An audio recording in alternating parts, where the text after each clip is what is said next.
Okay, so I made a video about this already, and it got taken down. It got muted. Maybe I don't know what I said. I was heated, so let's talk about this again. So if you go back to the last video, some anonymous human being from obviously Sudbury, Ontario, where I'm from, like it's just such a Sudbury thing.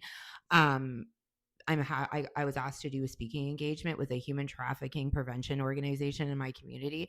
Doesn't have anything to do with recovery, but okay.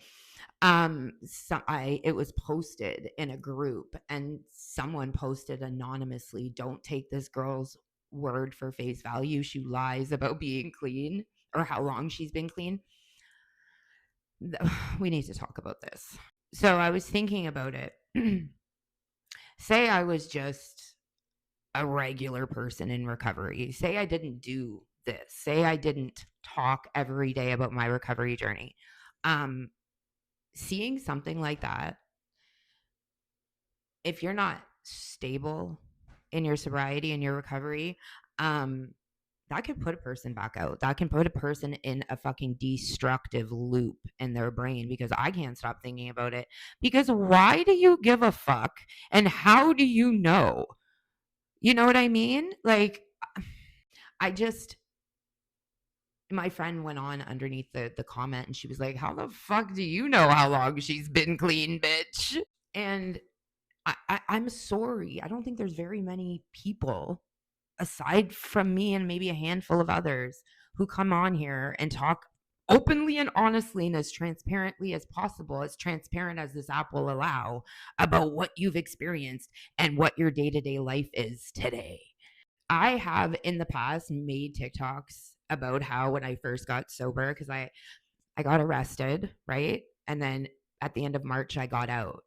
And when I got out and I started doing the TikTok thing, I remember being on a podcast and being put on the spot about my recovery date. And I didn't want anyone to know that when I got out in March of 2021 that I used right away because I went on a month-long bender. And in the beginning, I didn't want no one to know about that because I was still stuck in active addiction behavior mode. I still thought lying would be the cure for everything. So when I first got out of jail, I was like, "I've been clean since January." No, the fuck you have not. You got out of jail, bitch, and went on a terror. You got bear maced. You fucking Kevin Boyle found you dead in a ditch. It was a snowbank, but you know what I mean? So, in order to move forward in my journey and create honest content, I had to come out with it. So there were TikToks or the trend is like tell somebody, tell us your like most ridiculous lie you ever told. And I was like, bitch, I used to lie about my sober date. I did.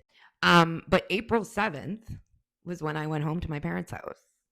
I got bear maced and then I went home. And April 7th was the day I got back to my parents. So when I had that recovery party in April, it was my actual sober date. I have went by my actual sober date for 3 years now.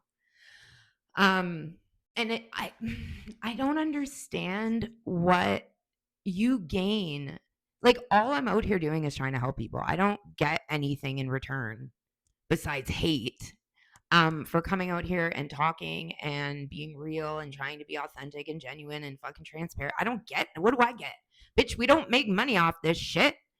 I'm fucking Canadian. So what do I get out of this notoriety for being a human trafficker, bitch? Come on. The only fucking reason I do this every day is to help other people. And if I wasn't getting messages from all over the world for the last 4 years, I probably would have stopped. Because bitch, my recovery, my shit's on lock. Like I'm good. You know what I mean? I'm better today than I've ever been. I have amazing people in my life. My program works. What if you want to call it a program? My program is coming on here and talking about it. My program is filming content and doing all the things that I love to do. That's my program. I don't have a recovery program. It's always been this since I got out of jail and found TikTok. So I'm not fucking gaining anything from any of this.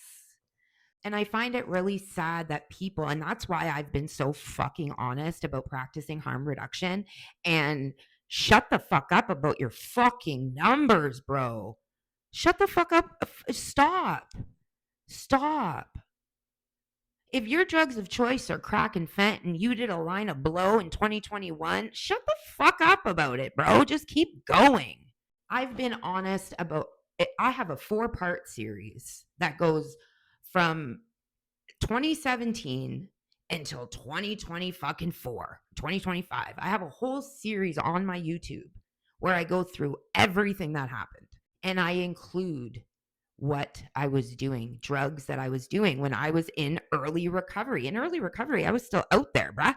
I was still out there driving people to kicking doors and trap houses, doing blow every once in a while, ecstasy and mushrooms and weed, but I was in recovery from crack and fentanyl. So yeah, I did a line of blow at the bar in March of 2021, but I've been honest about it all because it helps people. It helps people to know that, bitch, I'm messy and my recovery journey has been messy. It doesn't negate the fact that I've been in recovery since I got out of jail. Well, there was that month terror. After I got bear maced, after I robbed a fucking drug dealer and got bear maced, I've been in recovery since then. My recovery journey has consisted of practicing harm reduction. And in the beginning, I wasn't ready. I wasn't ready. I'll be honest. I was hanging out with people who still did dope, who still fucking trapped, who still sold dope. And I wasn't ready. I needed to keep my little toe in there, you know, even to this day. I still talk to people who do stupid shit. That's just me, bro. That's how I'll always be. But I've evolved as a human. So my life does not consist of who got punched out, who's got good dope, who's in jail, who got fucking home invaded. Like, my life doesn't consist of that when my whole life consisted of that before. Right? This is my life now. So I don't have a problem admitting in my first year of recovery, I was still acting a fool. I still include it because it built my whole journey that first year. I did so much. I have had so much growth since 2021 when I got out of jail. I have had so much evolution as a human being. And I talk about this every day, bitch. It ain't no secret. So if you think I'm lying about my clean time, bro, not one time have I ever said I'm clean. I'm in recovery. And my recovery journey, the substances were just a part of it. It was all the fucking streets. This bitch loved the streets.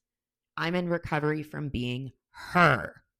And if your numbers don't jive with mine, I apologize. You've missed an episode. Fuck right off with that shit, though. Really. Because any other person that isn't as stable in their recovery as me could have looked at that comment and went, wow, fuck this. I'm calling my plug. And it would be your fault. That anonymous poster would be your fault. And you should be ashamed of yourself. Anybody who comes out here loud and proud talking some fucking degrading shit on someone's recovery, you should be ashamed of yourself. And I know you don't show your face for a reason. I know you don't show your face for a reason. Because I bet we used to fuck with each other, right? Right? Have we been in a trap together? Probably. Because there's no other reason to come out online and disparage somebody that way. Unless you know me personally. I guaranteed she does. I love you guys. And I love using every piece of fucking hate that I receive as a teaching tool. Don't be like them.